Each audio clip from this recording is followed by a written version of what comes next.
Impressive, calm. Carshalton Beeches is a very nice area on the edge of London, right on greenbelt land, very much stockbroker belt, expensive houses with an extremely low crime rate. Police are seldom called there to deal with anything of note. It was a lovely place, and I think we were very fortunate to grow up there. It's a sort of a tree-lined, I suppose it is sort of almost sort of upper suburbia.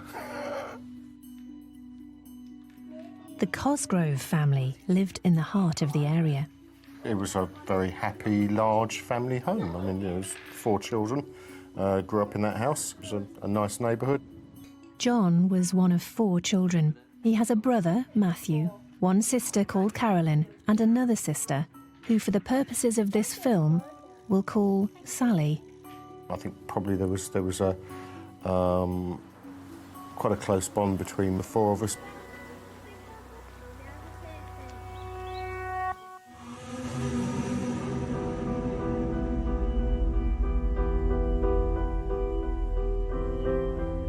Their parents, Maureen and Terence, were well on their way to becoming pillars of the community.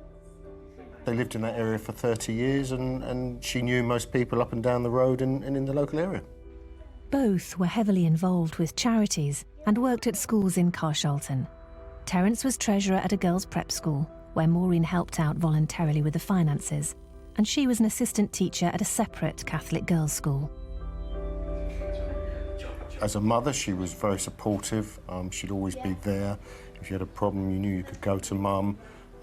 You know, she'd be there to pick up the pieces and to help and give the love and support where it was needed. Dad was a very sort of quiet person who kept himself to himself, his thoughts to himself.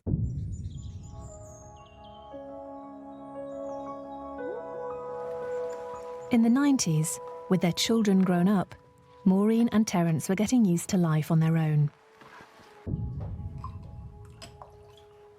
There you go. In 2003, their daughter Sally got married, but the relationship didn't work out and she moved back in with her parents. Our story will actually, in some degree, become Sally's story, an account of dark events which befell her and the family. But first, in 2007, and out of the blue, separate tragedy struck. Terence suddenly disappeared. Mum rang me on the Saturday evening to ask if I'd heard from Dad because he'd gone out and hadn't come back, and she was slightly concerned about, you know, where he'd gone, what had happened to him. Wanted to see whether he'd come to see my family or whether we'd heard anything from him, which we hadn't. Next morning, with no sign of Terence, John set off in his car to try to find him, while Maureen, distraught, waited at home.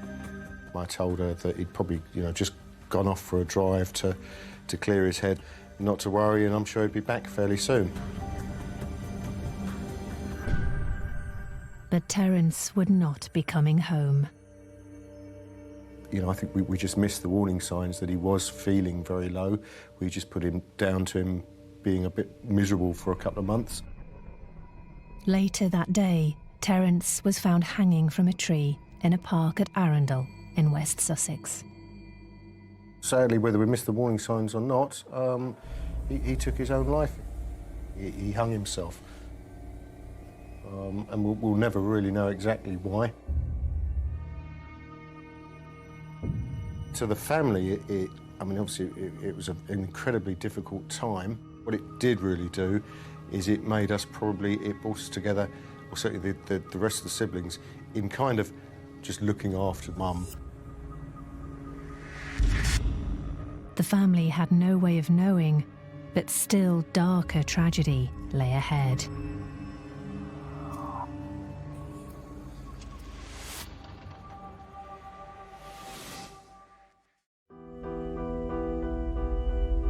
It was 2007, and in the South London suburb of Carshalton Beeches, Maureen Cosgrove, aged 63, was coming to terms with the suicide of her husband, Terence, who'd been found hanging. Maureen wasn't alone. Her daughter, Sally, also lived in the family home. Not long after the death of her father, Sally struck up a friendship. Hey, how you doing? Whilst having a cigarette, she met a man who was originally from Scotland, but had been living for 11 years in Ireland. Bus doesn't stop here, you know that? Do I know you? No, my name's George. And you are? I don't know if I should be telling you that. Why? George Maben, known as Geordie to his mates, was in his early 40s, jobless, on the dole and disability benefit. Nice to meet you. Nice to meet you too. Oh, that fag looks nice. Could really do with one now. Tell him my name too. He had children but didn't live with them. He was living with his 82-year-old mother at her house in North Sutton. That'd be ever so kind of you. They became an item very quickly. And, you know, one minute she was single, the next minute she's got this new boyfriend called Geordie and everything's great. I don't know. Oh, did you? Yeah. So you grew up around here? Yeah, collecting sticks. George Maben immediately stood out from the other members of the family. He came across as quite softly spoken, quite charming and quite eager to help. I can take you away from them all. You know, we've had little trips. He was not in work, and not only that, of course, some friction between him and John in particular, that he didn't seem to want to get any work. I think part of the reason that the relationship developed so quickly was, well, I guess from his point of view, she was an attractive girl who was a lot younger than he was. I think possibly the attraction was that he was paying her attention. It was only a few months after her father had died. You know, he was there to make a fuss over her and spoil her.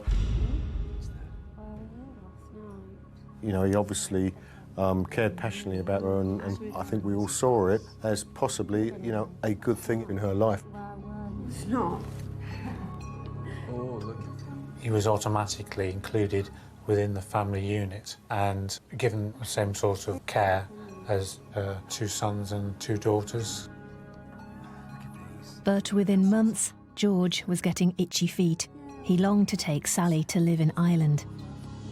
He seemed to love this sort of Celtic image. Late in 2007, they went. But the reality was to prove tougher than they'd hoped. Sally found work as a bookkeeper, but it soon became apparent it wasn't working out. She didn't keep that job for long. Do you realise the accounts have to be in tomorrow morning at 12 o'clock? Yes, I do. I realise that. Yeah. I understand that the employer got a little frustrated with the fact that Geordie would keep turning up. In the summer of 2008, Sally and George returned to England and moved in with Maureen. Geordie didn't want to come back, he wanted to stay out there. She wanted to come back. I guess she was probably missing her mum. Fairly quickly, though, it became clear that it wasn't ideal. He wasn't a lot of help around the house. You know, he didn't work, didn't contribute financially to the household. So, you know, suddenly Mum was supporting him financially. He made no effort to go out and find a job. Simple things like walking through the living room with the shoes on and not taking his shoes off. Although that was a fairly minor point, it became much more of an issue to Maureen. Please, I have asked you so many times. Right, sorry. These things grew and grew. There was a summer house in the garden, and Sally and George used this as a retreat, a place where they could spend time by themselves. George had never had very much. He'd never even had a regular job. He'd struck a little gold mine, really, living in a lovely house with plenty of space, with a family who were comfortably off. In the late summer of 2008, Sally became pregnant with George's child. But Maureen's patience with George was running out. Mum, I think, felt that, you know, now that he had the responsibility, or was the responsibility of a partner and a child that was going to be born, he should probably find a job. And I think the fact he didn't led to some friction. Towards the end of the year, She actually limited the time he was allowed to stay. He was only allowed to stay, I think, a couple of nights a week. And at that point, he actually had to go back and live with his mum. George, why are you being like this? Sally decided not to move with him to his mother's house, but to stay with Maureen. Can I help? No, just leave me alone to pack. Geordie was obviously not happy that he was no longer allowed to live in the house. George. He wanted to be living with this woman that he loved and was very, very possessive over anyway, and was now pregnant with his child. He was allowed to stay at the house occasionally.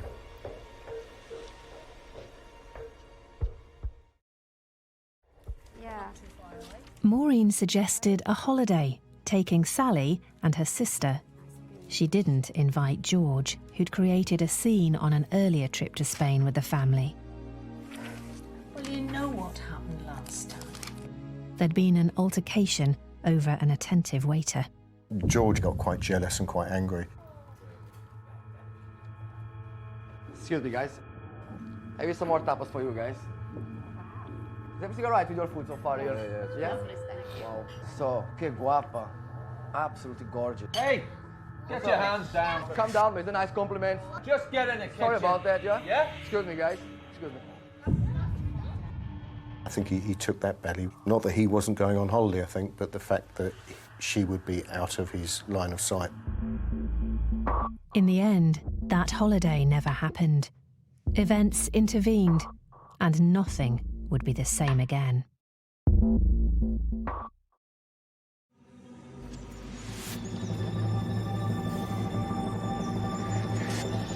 At the family home, March the 24th, 2009, began as a perfectly ordinary day. Sally got up, did her morning chores, and watched TV. George spoke to her several times on the phone. Yeah, I'm good. They arranged to go shopping, then meet for lunch just off Sutton High Street.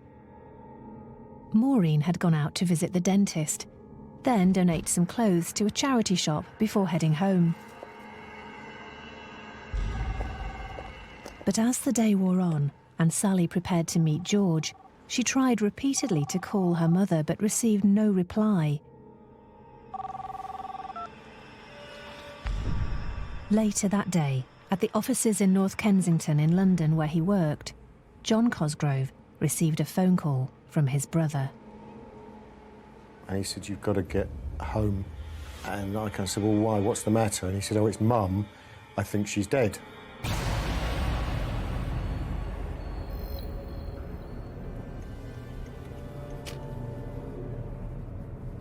The call from my brother just totally numbed me.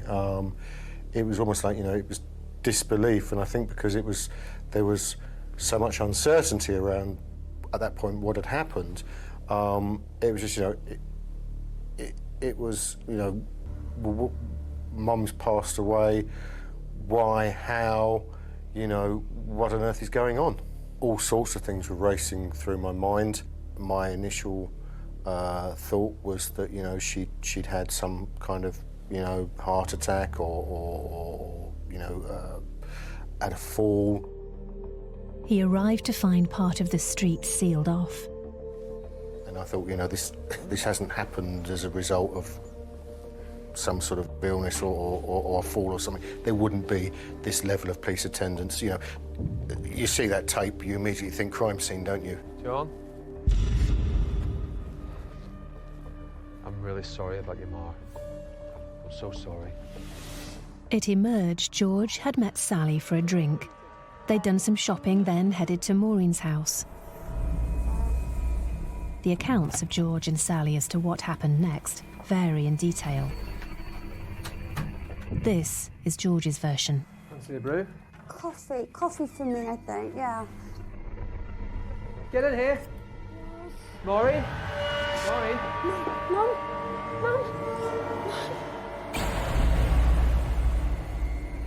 Call an ambulance.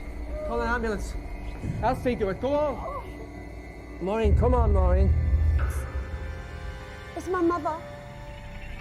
I think she's dead.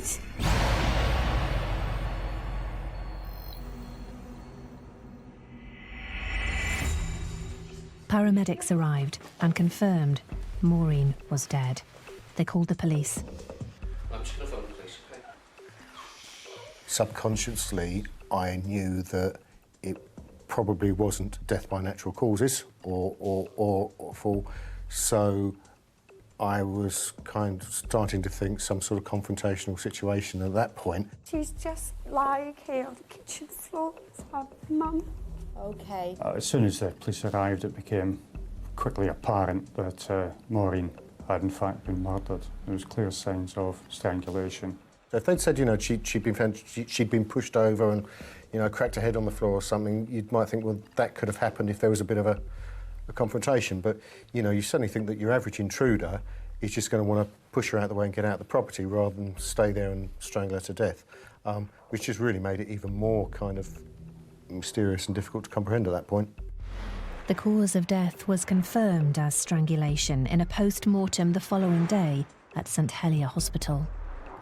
It was obvious that there had been a sustained compression of the neck using a ligature, and that extremely strong pressure had been used. That was the only significant injury to Maureen. It was an incredibly difficult time, despite the support that the family liaison team gave us, and I think they saw us every day. Very, very unsettling, very emotional. You know, you go from moments of tearful emotion, which I guess is the grief, to anger, frustration. An initial line of inquiry was that the killing was a domestic incident. There was no disturbance within the premises. There was no forced entry to the house. Everything appeared in place. I had a strong suspicion this may well be linked into the family and linked into someone who either lived at the house or frequented the house. You've obviously got to be open-minded as to who may have been responsible, but you've got to be realistic as well. Someone has killed Maureen Cosgrove in her house. The chances of somebody who knows Maureen Cosgrove and who knows the house, the chances of it being some random psychotic killer who's gone to the premises is extremely low. So we had to be extremely careful about the information which was being released, even to the closest family. It was absolutely awful because we knew at that point that someone had taken Mum's life. We didn't know how. You don't know whether the attack is of a sexual nature. You've got no idea. And it's just, I think it's just, it's the horror of knowing that someone's taken her life, but at the same time, you know, a great degree of kind of inquisitiveness because you do actually want to know what has happened. I was asked to go and see them and to explain in fairly brief terms what we would like to happen. Maureen's sons and daughters were subdued. The response of George was different. Certainly George, he wanted to know what we were going to do, how we were going to do it, how we were going to find the person who killed his mother-in-law, in effect. Well, if there's anything you need from us, you know, we can help. Okay, thanks very much.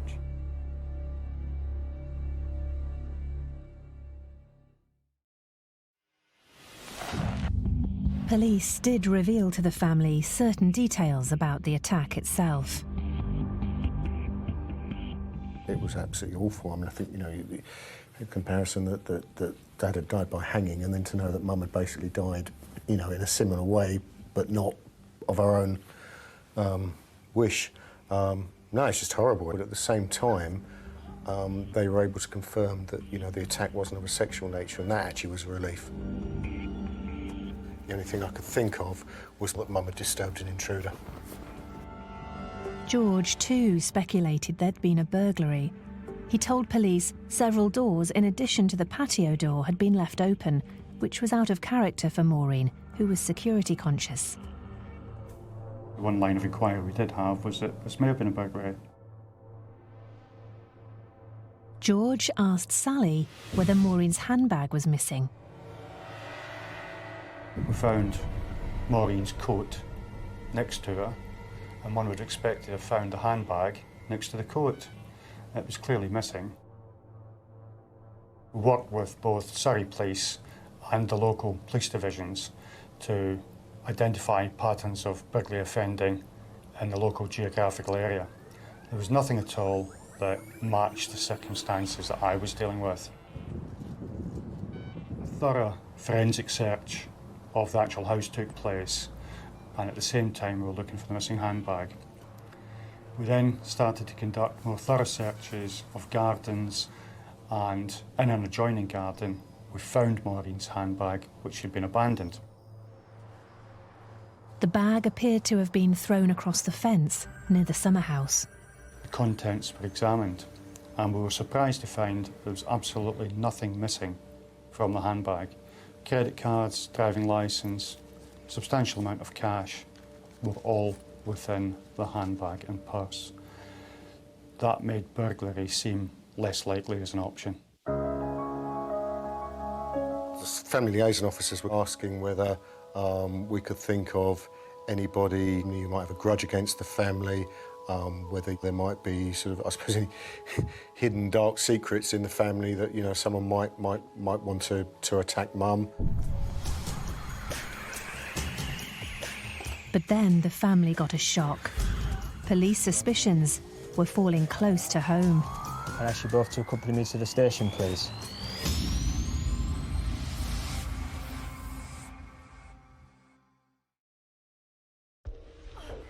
Police investigating the murder of Maureen Cosgrove, aged 65, in the affluent South London suburb of Carshalton Beeches, had two key potential suspects.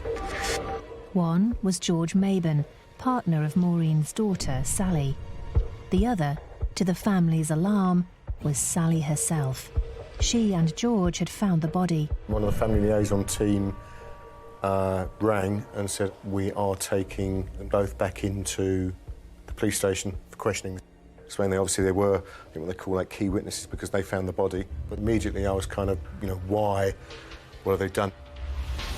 As police questioned George, they noted what appeared to be a small friction burn on his forefinger.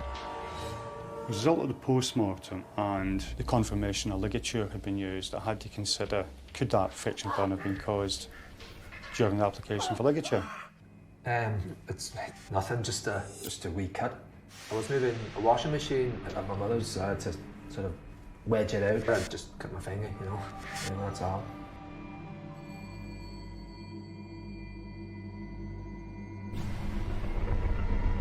Whilst he was still at the police station, his injury being photographed, I dispatched officers up to his mother's house, and they examined the washing machine. They found food debris, hair, dust, all around the washing machine, and there was cobwebs almost welding the washing machine to the wall. It was quite clear the washing machine had never been moved. No wheels had been turned. George had lied. Police probed more deeply into the relations between him and the family. The family liaison officers who are deployed to deal with the family, they're there not only to provide support, but they're also to gather information and any potential evidence. And we started making discreet inquiries as to Maureen, her relationships with family members and associates. There's quite a consistent theme running through the accounts that there was an unhappy relationship between George and Maureen. Police soon established friction had centred on George's relationship with Sally. They decided to build a detailed picture of the exact movements of the two of them on the day of the killing. It quickly became apparent to us that everything she told us could be verified. She was where she said she was doing what she said she was doing. On the other hand, the movements of George could not be verified. He was brought into Sutton Police Station. When George was interviewed, he was very polite. He was quite an outgoing, gregarious person. Women, when you know they're waiting for you, you have to ring them, say, I'm on my way. She's a bit like that, so. Very cooperative with officers, and he was seeking to give very detailed answers to all the questions that were put to him. The problem was, no one could remember seeing him at the times and places he'd specified before his meeting with Sally. By day 2 or 3 of the inquiry, I was becoming more and more unhappy with George Maben. His account of movements was becoming less robust. The relationship wasn't good. He was coming to the fore as a suspect for me. The account given by George was that he'd been at home in the St Helier area with his mother. He'd been up by the local co-op shop. He had then caught a bus into the Sutton area, into the town centre. He said he'd waited there for Sally and had eventually met up with her. If George was lying about his movements, it was important we found out where he really was at the time in question during that morning. We needed some independent, verifiable proof of his story. George's mother was spoken to by officers from the inquiry. She's an elderly lady and she could give no clear, reliable account of his movements. It was highly possibly taking a bus. Most of the buses have CCTV. An obvious line of inquiry was, sees all the bus CCTV in Sutton. Police started with footage from buses en routes between George's mother's house and the murder scene. The material was analysed in this room at Sutton Police Station. And lo and behold, George was on a bus.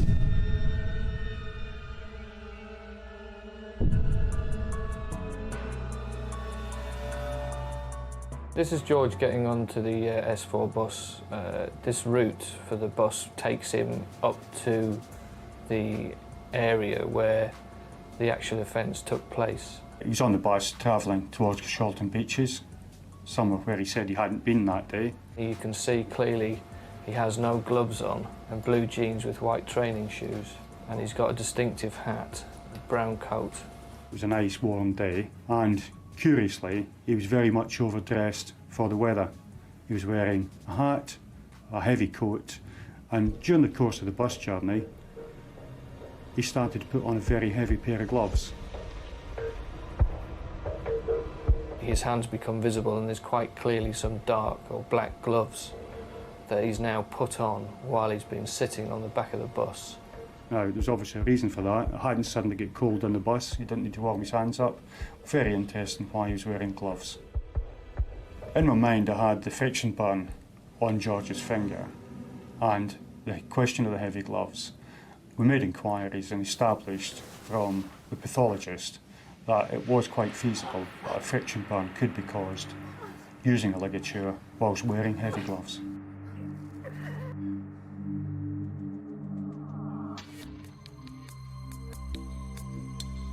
Police also checked mobile phone records, cross-referencing data from phone masts to pinpoint the position of George's phone.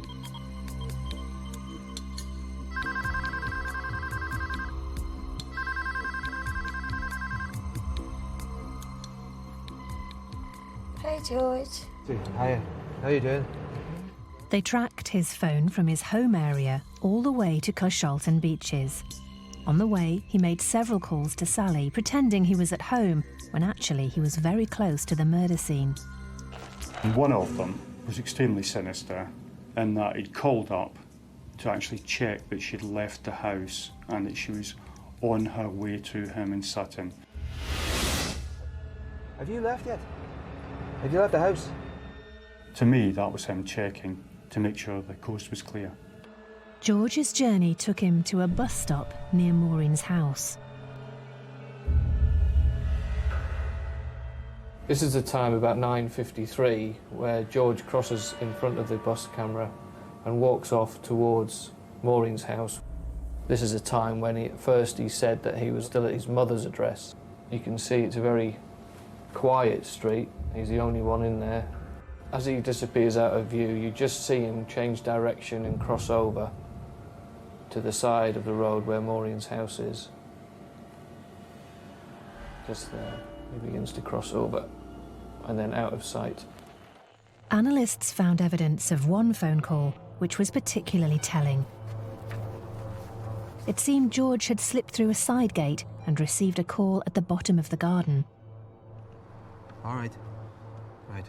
We instructed expert engineers who were able to tell us the exact location of the phone to within a few hundred yards in some cases, but one phone call in particular was extremely relevant. As a result of a geographical anomaly, a valley some 2 to 3 miles away, they were able to pinpoint one call to the back garden. You in town? Right, good.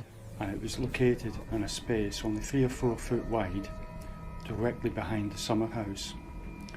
And that was the only space within Carshalton Beeches where this particular phone mast hit. The area behind the garden shed became extremely relevant to the inquiry. This was where the handbag was located, next door neighbour's garden, and it's quite clear that Maben spent some time there. It was a good hiding area. It was an area that he was familiar with. Whenever he visited the house in the past, he'd spent a lot of time there. And from the cigarette butts lying about, it was obviously an area that he used regularly to smoke. It was a simple step to theorise what happened next. It's my belief that he waited in the back garden until he saw movement in the house, Maureen having returned from the dentist. He then quite calmly walked up the back garden, knocked on the back door. Maureen would have quite readily admitted him to the house. Oh, hello. Hi. Are you in the back? Can I get a brew? Coffee?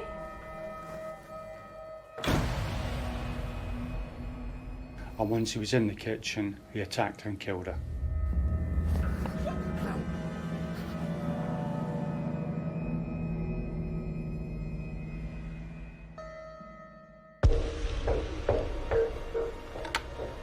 Phone records show a call was made from the house landline to George's mobile, but the mobile was in the close vicinity at the time. This was clearly an attempt by him to throw us off the scent and make us believe that someone from within the house was phoning him and trying to get in contact with him. Police believe he then threw Maureen's handbag over the fence to make it look like burglary, though neglecting to remove money or credit cards. Then left to meet Sally and Sutton. But proving George was at the scene was one thing, proving murder was another. Police turned once again to CCTV. Here we see George about an hour after the murder occurred in Sutton High Street, crossing the road. He crosses over towards a bin where he appears to put something in the bin. Here we see a shot from a jeweller's window where he turns away, having put items in the bin, where he walks to a small alcove here, and then you see him take the coat off. The coat potentially held vital evidence. He appears to kick it through underneath the gate. It was quite obvious to me that he was attempting to change his appearance. That coat was obviously very, very important to our inquiry, and it was vital that we get hold of it. Once again, CCTV provided the lead. The story was about to take a new twist, thanks to a random passerby. In this footage you see a male coming down on a bicycle. He gets off the bike and pushes it down the footway, where he goes behind the lamppost and he goes to the Lloyd's cash point. He then picks up the coat and cycles off with the coat, which is dangling over his handlebars.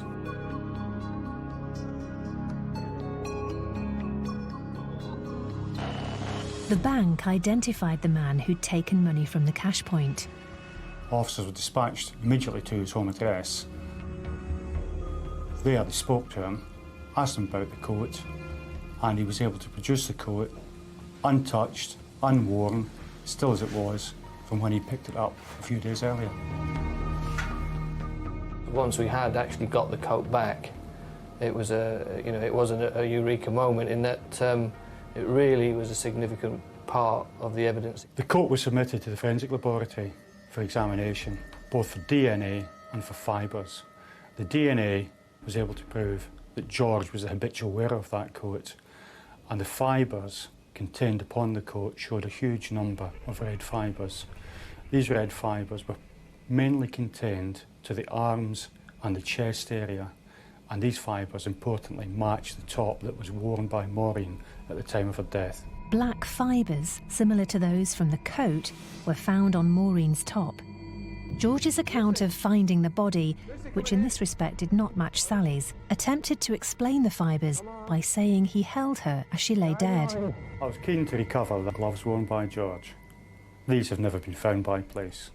George was asked about them. He came up with a cock and bull story, saying that his dog had eaten the gloves. It's my belief that the gloves were put into the bin, along with the ligature. Though the evidence against George was circumstantial, police were confident they had their killer.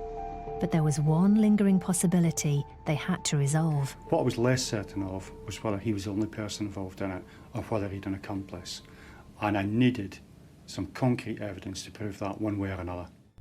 If Sally was innocent, police wanted to rule out completely the possibility she was involved. The evidence was to come from the most unexpected quarter.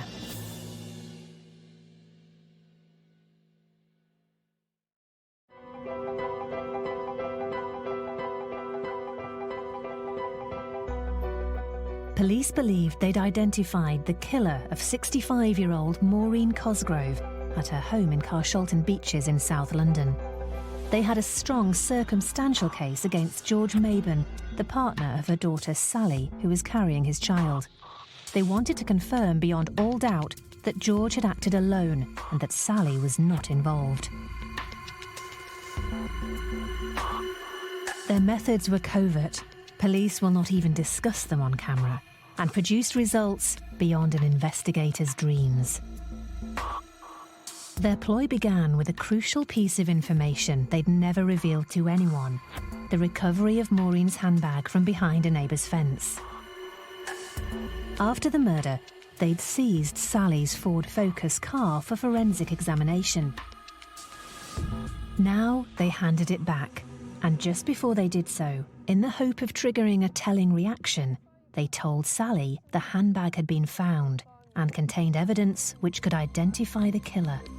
The contents inside give us evidence to suggest who the killer of your mother was. You know who's done it? Yeah, we have evidence. Oh, that's the best news ever. Thank you so much. Thank you so much. Did you hear that, George? Oh my God. Oh my God, George. Did you just hear that?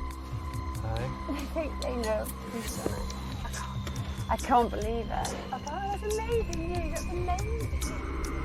What neither of them knew was that the car was bugged. Their reactions alone told police what they wanted to know. After a short time, Sally asked George to pull over so she could get some cigarettes. And it was what happened when she was out of the car that was to prove conclusive in court.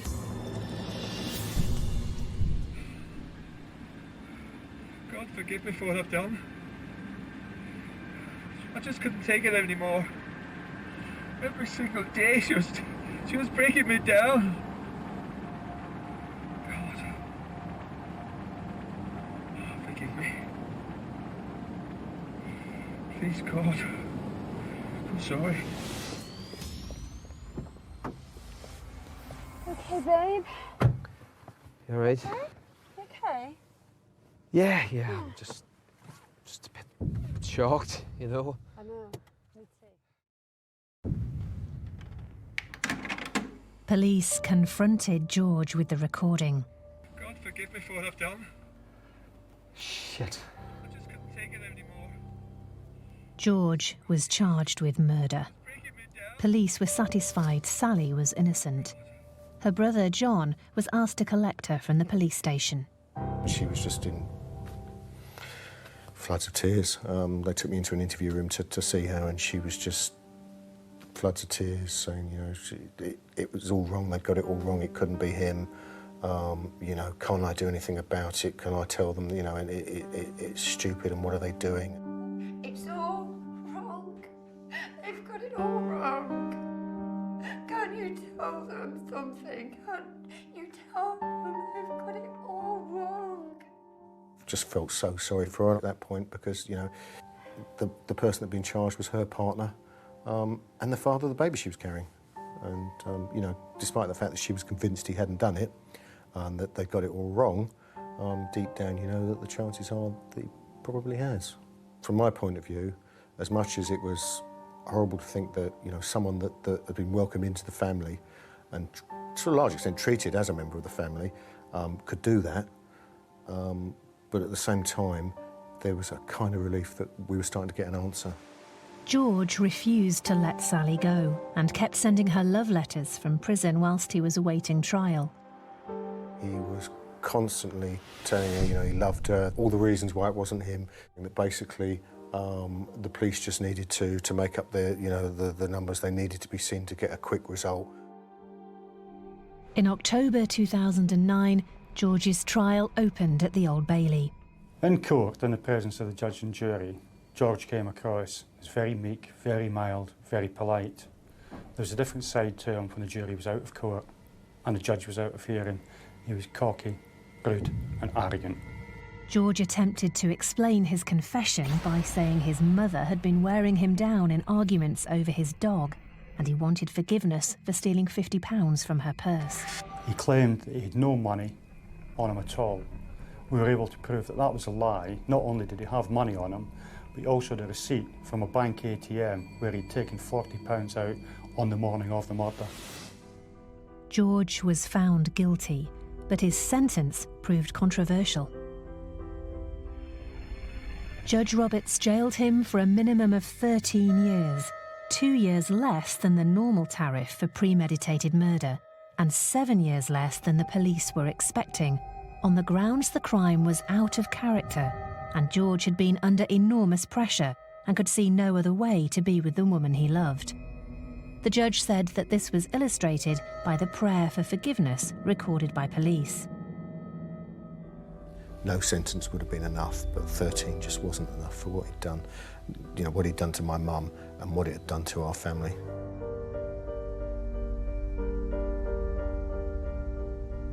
I consulted with the Crown Prosecution Service and with the QC who presented the case in court. An appeal was made to the High Court and the sentence was increased, quite rightly, to 18 years. George had clearly put some planning and thought into the commission of this murder. This wasn't a spur-of-the-moment thing. It was something he'd thought about. He'd told lies before it. He'd told lies about his journey. He had the gloves in his possession. One of my officers best summed up his efforts to cover up the crime as saying, "You watched CSI, but you only watched half the episode."